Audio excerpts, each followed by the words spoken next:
Hello दोस्तों, नमस्कार। मैं आपका दोस्त कवि शरद अजमेरा वकील आज लेकर आया हूँ एक नई कहानी जिसका शीर्षक है चुड़ैल का बदला। मेरा नाम अमित है। मैं आज ऑफिस से आया तो मुझे मेरी पत्नी का फ़ोन आया कि हम सब शादी में जा रहे हैं। मेरे माता पिता और पत्नी तीनों एक शादी में गए थे। मैं घर पहुंचा, पड़ोस से चाबी लेकर मैंने गेट खोला। खाना मैं बाहर से खाकर आया था। मैं कपड़े बदलकर अपने बेड पर बैठकर एक किताब पढ़ने लगा। घर पर किसी के न होने का सबसे बड़ा फ़ायदा यही होता है कि आप शांति से एक किताब पढ़ सकते हैं। मैं किताब पढ़ ही रहा था कि मुझे खिड़की पर कोई साया दिखाई दिया। इतनी रात में कौन आ सकता है? कहीं कोई चोर तो नहीं जो बंद घर समझकर चोरी करने की फिराक में हो। मैं यही सब सोच रहा था, फिर मैंने उठकर कमरे की लाइट ऑन की। इसके बाद मैं खिड़की के पास गया और चिल्लाया, कौन है वहाँ? लेकिन सामने से कोई उत्तर नहीं आया। तो मैंने डरते डरते खिड़की खोलकर देखा। तभी मैंने देखा एक आदमी बाहर की ओर भाग रहा है। मैं जल्दी से मैंने गेट खोलकर बाहर आया, लेकिन तब तक वह काफ़ी दूर जा चुका था। अब मुझे पूरा यकीन हो चुका था कि वह चोर ही था, लेकिन अब तो वह जा चुका था। इस घटना से मेरी नींद पूरी तरह से उड़ चुकी थी। मेरा मन अब किताब में भी नहीं लग रहा था। एक अनजाना सा डर मेरे मन में बैठ चुका था। ये डर मेरे लिए नहीं था, बल्कि कई बार मेरे माता पिता या मेरी पत्नी अकेली रहती थी। मुझे बाहर टूर के लिए जाना पड़ता था। रात अधिक हो चुकी थी। मैं किचन में गया और पानी पीकर अपने लिए कॉफ़ी बनाने लगा। तभी मुझे किसी के चलने की आहट सुनाई दी, जो कि मेरे बेडरूम से आ रही थी। मैंने काफ़ी छोड़कर एक हाथ में लकड़ी का डंडा उठाया और बेडरूम की तरफ गया, लेकिन वहाँ कोई नहीं था। मैं पलट कर जाने लगा, तभी मैंने देखा कि जो किताब मैं पढ़ते पढ़ते उल्टी रख कर गया था वे सीधी रखी थी, और उसका पहला खाली पेज खुला था। उस पर लाल रंग से कुछ लिखा था। मैंने ने पास जाकर देखा तो उस पर लिखा था, मैं तुम सबको मार दूंगी। ये पढ़ते ही मेरे हाथ से किताब छूट गई। मैंने इधर उधर देखा, वहाँ कोई नहीं था। वह खिड़की अब भी खुली थी जिसे मैंने ही खोला था। मैंने जल्दी से जाकर खिड़की बंद कर दी। मेरे दिल की धड़कन बहुत बढ़ गई थी। मैंने पलंग के नीचे, अलमारी में हर जगह देखा, लेकिन मुझे कोई नज़र नहीं आया। आखिर ये किसने लिखा और क्यों? यही सब सोचकर मैं घबरा रहा था। मेरे हाथ पैर ठंडे पड़ गए थे। मुझे एक बार लगा कि यह मेरा वहम होगा, लेकिन किताब सामने थी और किसी के चलने की आहट मैंने खुद सुनी थी।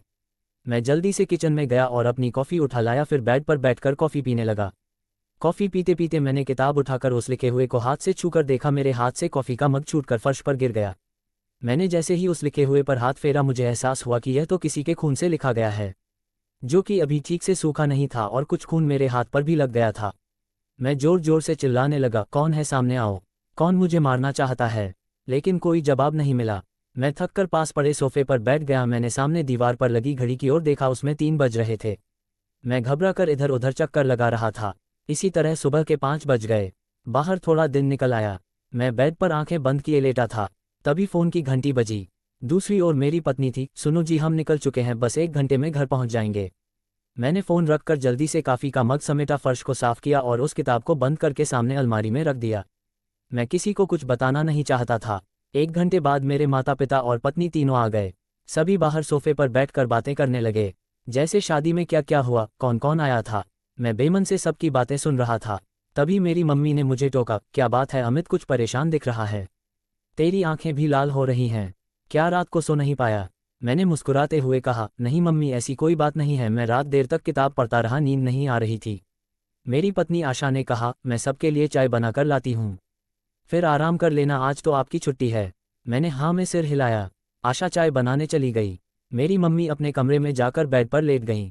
मुझे मौका मिल गया पापा से बात करने का। मेरे पापा ज्ञानचंद जी बहुत समझदार इंसान थे। उन्होंने बहुत तकलीफ़ें उठाईं, लेकिन कभी हार नहीं मानी। मैं अपनी हर बात अपने पापा से शेयर करता था। मैंने पापा को सारी बात बता दी और कहा कि वे किसी से कुछ न कहें। पापा कुछ देर सोचते रहे, फिर बोले, मुझे वो किताब दिखा। मैं जल्दी से किताब ले आया। पापा ने किताब को खोला, लेकिन ये क्या, उस पेज पर तो अब कुछ भी नहीं लिखा था। ये देखकर पापा बोले, मुझे लगता है ये तेरा वहम है। मैं कुछ समझ नहीं पा रहा था। कुछ देर चुप बैठकर मैंने कहा, नहीं पापा, ये मेरा वहम नहीं है, ये देखा, वो खून के दाग अब भी मेरी उंगलियों पर लगे हैं। मेरे पापा ने मेरे हाथ को गौर से देखा। अब उन्हें यकीन था कि मैं सच बोल रहा हूँ। उन्होंने कहा, तू चिंता मत कर, तैयार हो और मेरे साथ चल। इसी बीच आशा चाय लेकर आ गई।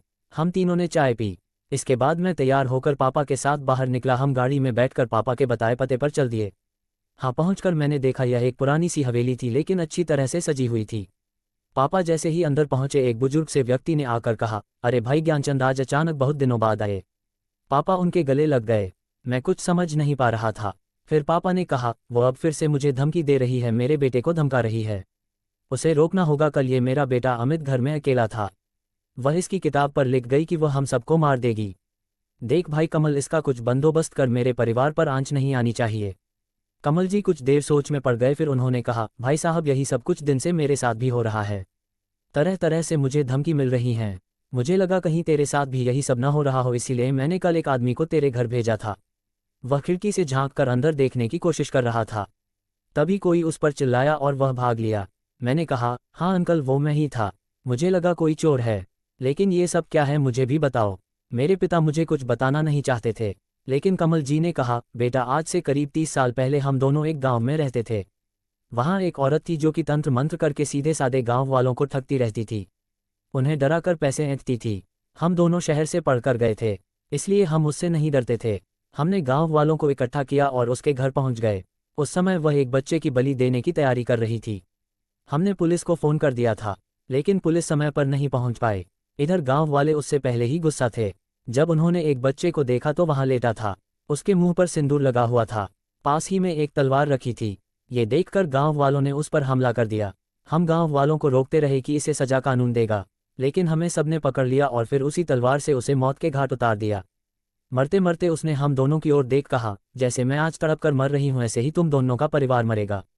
उसके बाद हम दोनों शहर चले आए, अपने अपने काम में व्यस्त हो गए।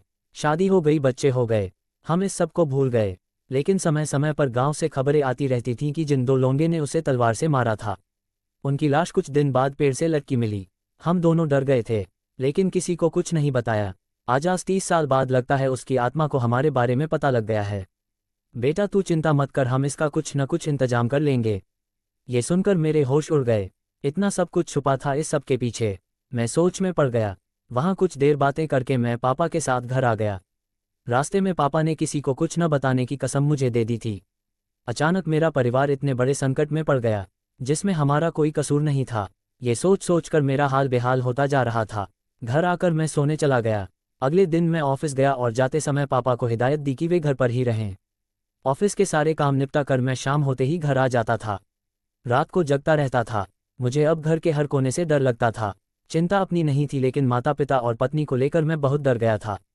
2 दिन बाद पापा ने कहा, बेटा चिंता मत कर, हमें एक तांत्रिक मिल गया है, हम सबको उसके साथ गांव जाना है, वहीं वह पूजा कर उस आत्मा को मुक्ति दिलाएगा। मैंने कहा, पापा कब चलना है? पापा ने कहा, बेटा 2 दिन बाद अमावस्या है, उसी दिन चलेंगे। कमल जी का परिवार भी चलेगा। वह तांत्रिक पूजा करके सबको एक काला धागा देगा, जिसे गले में पहनकर कोई डर नहीं रहेगा।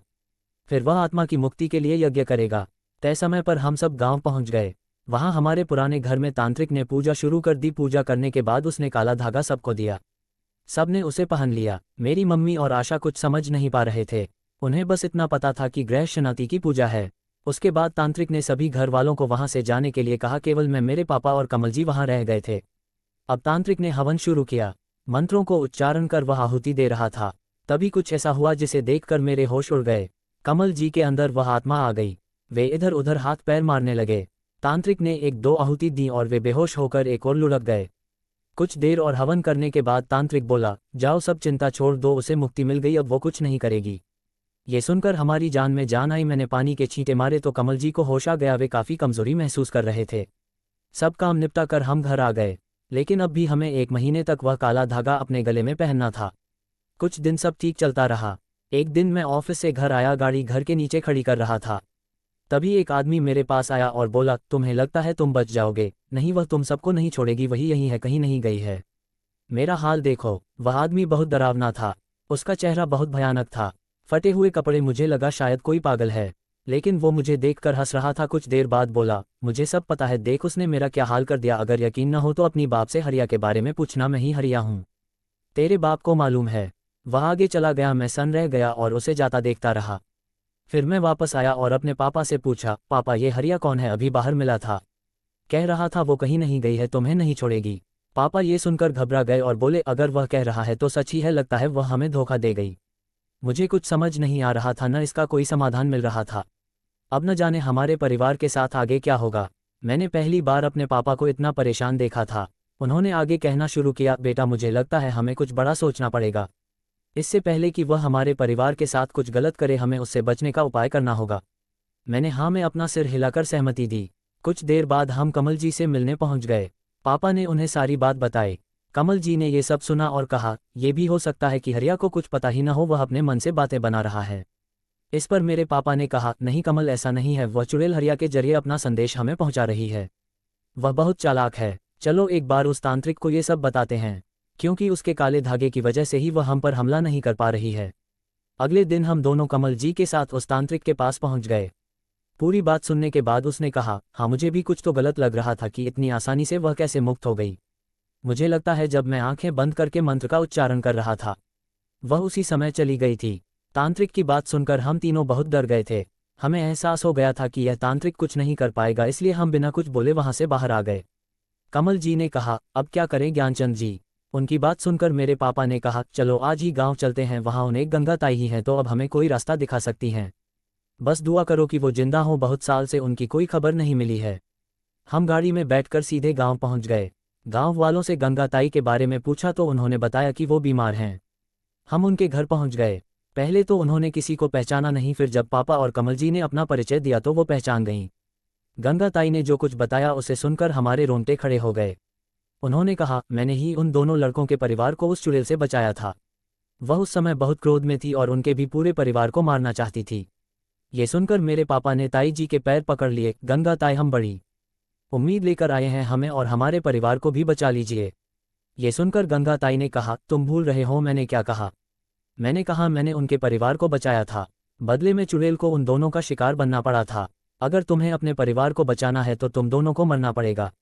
तभी मैंने कहा, नहीं ये कैसे हो सकता है, छोड़ो पापा, जो होगा मिलकर सह लेंगे, मैं अपने पापा को मरने नहीं दे सकता।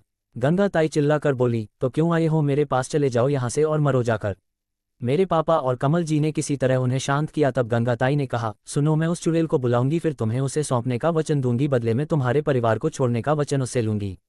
मंजूर है तो बोलो। कमल जी बोले, हमें मंजूर है भाई ज्ञानचंद, हमने तो पूरी जिंदगी देख ली, जब परिवार ही नहीं रहेगा तो जीकर क्या करेंगे।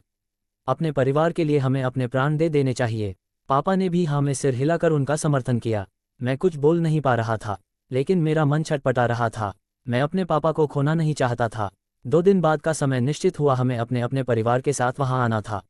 रात के समय चुड़ैल को बुलाया जाएगा। घर पहुंचकर मैंने और पापा ने सारी बात अपनी मम्मी और आशा को बता दी। ये सुनकर उनका रो रो कर बुरा हाल हो गया। पापा उन्हें समझा रहे थे, लेकिन मेरी मम्मी बार बार बेहोश हो जाती थीं। उनसे ये सदमा बर्दाश्त नहीं हो रहा था। 2 दिन बाद हम तय समय पर कमल जी और उनके परिवार के साथ गांव पहुंच गए। गंगा ताई ने वहां कुछ तंत्र मंत्र का सामान इकट्ठा किया था। कुछ देर बाद उन्होंने कुछ मंत्र बोलने शुरू किए। कुछ ही देर में हमें एहसास हो गया कि कोई शक्ति हमारे आसपास भटक रही है। गंगा ताई ने उसे ललकार कर कहा, क्यों इन्हें परेशान कर रही है, इन्होंने तो तुझे नहीं मारा, तेरा बदला पूरा हो गया है, छोड़ दे इनको।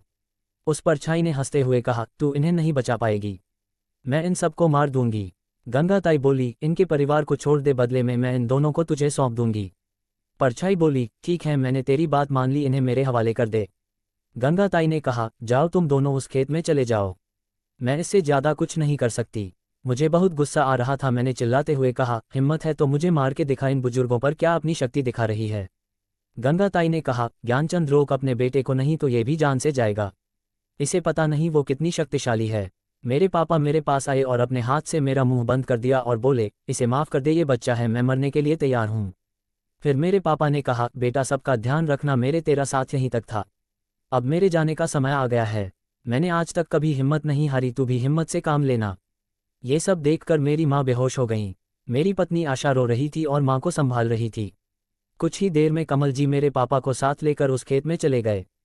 कुछ देर वो हमें दिखाई दिए और फिर आंखों से ओझल हो गए। उनके जाते ही उनका परिवार और हम सब रोने लगे। गंगा ताई ने कहा, तुम लोगों के कारण ही उन्होंने कुर्बानी दी है, अब तुम यहीं सुबह तक इंतजार करो, सुबह ही हम खेत में जाएंगे। हम वहीं बैठकर सुबह होने का इंतजार करते रहे। सुबह होते ही मैं और कमल जी का बेटा दोनों दौड़कर खेत में पहुंच गए। तब तक गांव वाले भी इकट्ठे हो गए थे। वहां जाकर देखा कि मेरे पिता और कमल जी दोनों की लाशें पड़ी थीं। उनके शरीर पर कई जगह घावों के निशान थे, जिनसे खून निकलकर जमीन पर पड़ा पड़ा सूख सा गया था। ये सब देखकर हमारा दिल बैठ गया। गांव वालों की मदद से हम दोनों को गंगा ताई के घर के आंगन में ले आए।